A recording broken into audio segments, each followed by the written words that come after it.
Hello mga ka-express, magandang araw po sa inyong lahat. Ngayon ay araw po ng Webes at ang petsa ay 11 na po ng buwan ng Abril. Bukas po, birthday po ni Rian. So, nagkausap kami dalawa ni Ma'am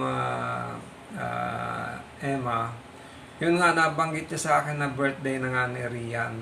So, sabi ko kay Ma'am Emma, kausapin si Rian baka sakali pumayag na sumama sa pagtugtog. Total magbe-birthday naman siya. At sabi ko pa rin kay Ma'am Emma ay 3 times akong nag-attempt na tawagan si Rian. Kaya lang laging naka-offline. So, sabi niya sa akin, sabi nga sa akin ni Ma'am Emma, naka-online daw yung isang account. So, tiningnan ko yung isa niyang account. Oo, online nga. Tapos yun, tinawagan ko.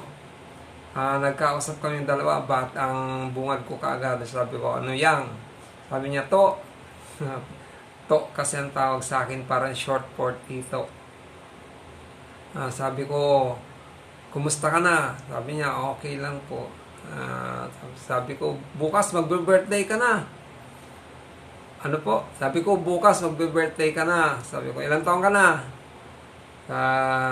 Sabi niya, 15. Sabi ko, may sinabi ako napatawa siya. Hindi ko na sasabihin mga ka-express. Kaya lang, biglang naputol.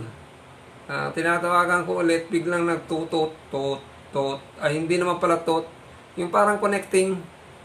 Connecting lang siya. Siguro mahina yung signal. So, nag-message na lang ako. Sabi ko, baka mahina yung signal mo dyan. Hinihintay ko mag-reply, hindi na nag-reply, siguro may ginagawa.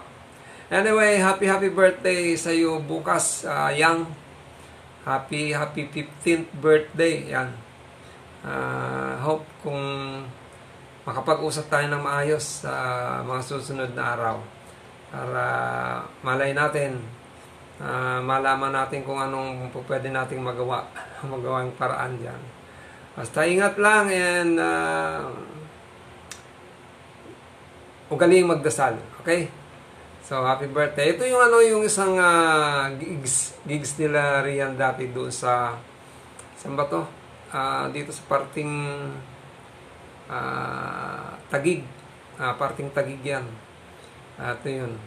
Yung nahuli ako. Nahuli ako dito. Pero inabutan ko sila. Ito, panoorin nyo mga ka-express. Muli, happy birthday tayo sa Rian. Happy birthday. More blessing and more birthdays to come.